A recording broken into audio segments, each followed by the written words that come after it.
Alright, ladies and gentlemen, welcome to the channel. This is the welcome video to my channel. Now, I have uploaded on here before. This is basically the rebranding and starting my personal brand for YouTube, and this will be the first video. And normally, for most people, this is their first video they ever post, and then their last one. So I'm hoping that I don't do the same. Obviously, only time will tell if I stick to this, which I'm hoping I am, which is why I haven't told anyone about this. And I don't plan to tell anyone unless they find it for the next couple of weeks. So I don't have any mental masturbation of me going through, be like, oh, I'm making a bunch of videos, blah, blah, blah, blah, blah. And then I feel good about I'm saying it, and then it never happens. So this is the start of it. For this video, I'm basically going to be just talking about my journey as a creative over the last 2 and a bit years, and then talking about where I'm currently at, what I'm currently doing, and then some of my goals for the next near future. Also, this is my room. This is my office storage, filming, sleeping. This is everything right now. Hopefully turn into an empire at one point. So Dominic, in 10 years, you better be somewhere a bit better. So I ended up doing a grade 13 when I was 18 years old, and I did this for football. I was playing football at the time. My goal was to become a professional football player. So I was dedicating almost all my time toward football. And that's how I got an opportunity to do a grade 13, because I stayed back to be able to play football. I got injured in grade 12 and I needed to get more schools to give me scholarships. So I stayed back to play an extra year. Now, after the football season had ended, I was only doing one semester in school. So as of 2023 February, I had from February 2023 until August of no school. So I was just going to be working, and I felt like, I'm like, you know what? I need to be able to learn some type of skill. I want to be able to do something with my life more than just working until this time. So that's when I decided I wanted to go into either personal training, videography, or landscaping. Now, the reason why I picked those three as one of the ones I was going to do was because I had prior experience in all three. So in personal training, I had trained a few of my friends' parents, and I knew how to work out from playing sports. Videography, prior to me basically starting this as a creative, when I was younger, I wanted to be a YouTuber. So I made a bunch of YouTube videos and everything. So I kind of had some experience and took some courses in high school. And then landscaping, because that's what I was doing in the summer prior. So then at the beginning of 2023, with a little bit of help of some Christmas money and then money I'd been saving for the last couple of months, I ended up buying my first camera at Best Buy, which was a Sony ZV-E10. And that thing was my little baby, and that was kind of the start of my career. So obviously, I didn't know how to use a camera. I thought my camera was broken. I didn't know what ND's filters were. I didn't know what frame rate was. I didn't know how to use my camera. So I spent the next couple of weeks basically trying to figure out how to use it. I would bring it to the gym with me. When I'm working out with my friends, I would just film them and just do these very small projects with my friends and whatnot, just to figure out how to shoot. And then I started to watch a lot of Alex Hormozi, and he talked about how doing free work and doing a bunch of volume of it. And I went to that gym, and it's a pretty popular gym and where I live, and I would walk up to random people.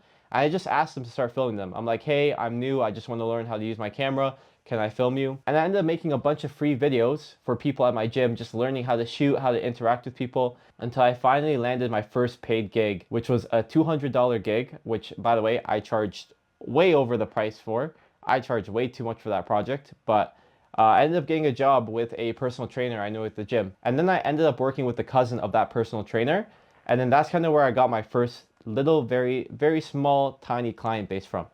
And these were all very small jobs. I think I was charging like $20 per video, but I was just trying to get experience as much as possible. And then over the next couple months, from basically January until April, I spent my time filming, taking these very small gigs. I was also working part-time at a restaurant at this time. So any money I would make from that, I was basically reinvesting into myself. At the time, I was losing money because of the videography, and I was only making like $1,000 in my part-time job. So I really wasn't making that much money. So then in April, I ended up selling my Sony ZV-E10, and I ended up buying a Sony A7 III, which I actually still have right now. So I bought this guy right here. This was my Sony ZV-E10. This is my baby, and this really leveled up my work. I love this camera. It holds very dear in my heart. Bought it off Facebook Marketplace. Basically from April until August, I was doing more gigs. Most of them ended up being paid. They weren't that big, but I was getting paid, which all that mattered. And I started to kind of build a name for myself, a reputation. Even though it was very small and very niche, I started to have people actually know who I was until August came around. Now,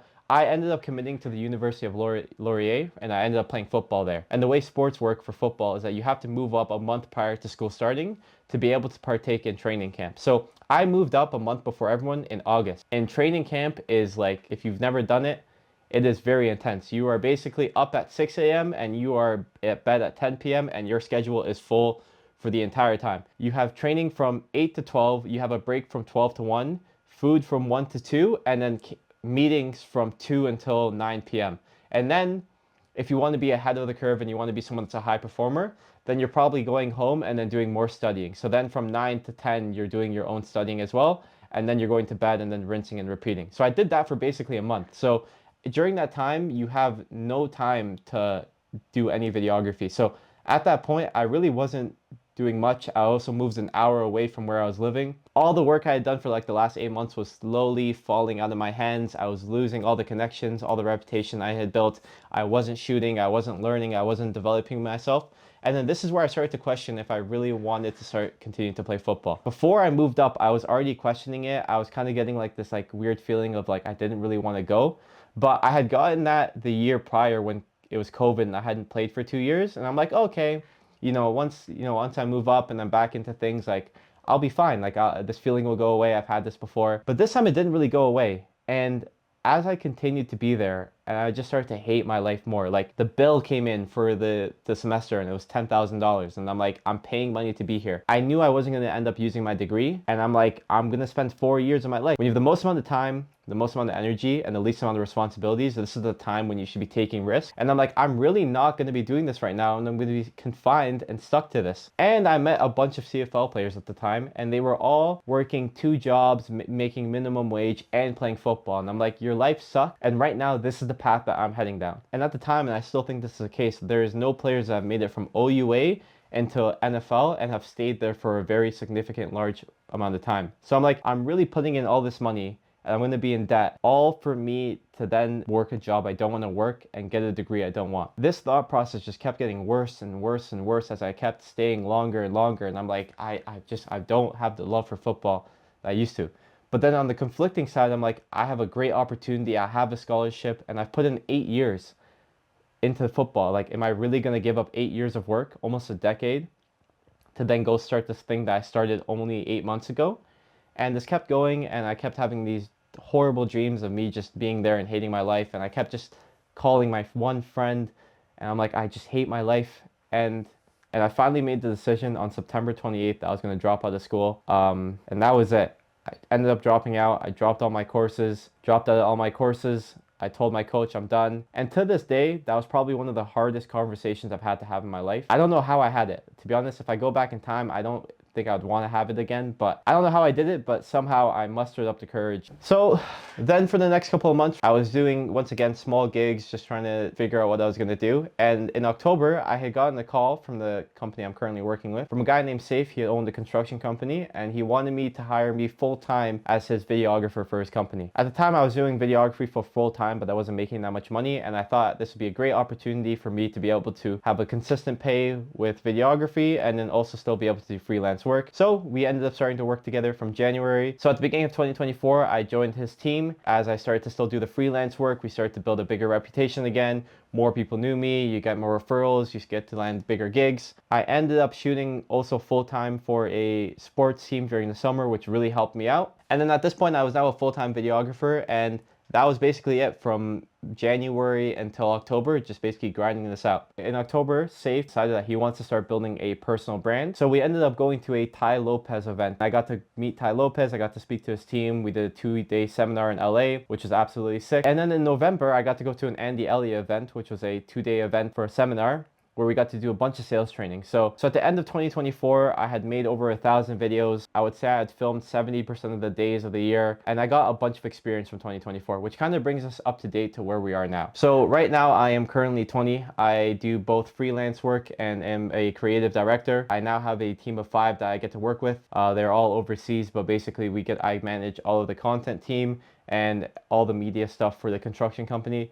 And am a creative director, and then I do freelance work as well. So that's kind of where I am right now, and that's kind of like the up-to-date of what I'm doing. And the goal is just to continue to build the team, and then also build my reputation and build my freelance work as well. I do want to be able to move out by 23. That was a very big goal of mine, and still is. I wrote that at 18 that I'm going to move out by 23. So that's something that's happening, whether I have $1 million in my bank account or negative $1 million.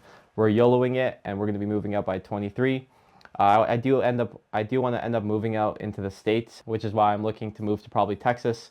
And I want to be able to do that by like 26. And then my end goal is to hopefully one day be able to start my own company, build my own personal brand, and then build a company to be able to hit the 8-figure mark, and then kind of go from there. But those are kind of the goals I have right now. Now, obviously, these are very far out. So for the next year, once again, it's just going to be saving money, building up my personal brand now. I heard this from someone and he made a very good point. And we also learned this lesson. If the only way I can get people to watch my video is that I have to have crazy editing and something needs to happen every 2.5 seconds, then when I do decide to sell courses or whatever I'm going to do, no one's going to buy because I've just hijacked their brain and they don't actually care about what I have to say. So I'd rather have a slow burning channel that's growing at a consistent rate, very slow, but then the people are actually interested in hearing my story. Most of the editing will be very just clean. It'll be mainly just my speaking, a few graphics here and there. For those that are watching the whole video, which no one will probably be watching the whole video until probably 5 years from now. Yeah, that's basically it. That's me. I hope you guys enjoyed. And then until next time.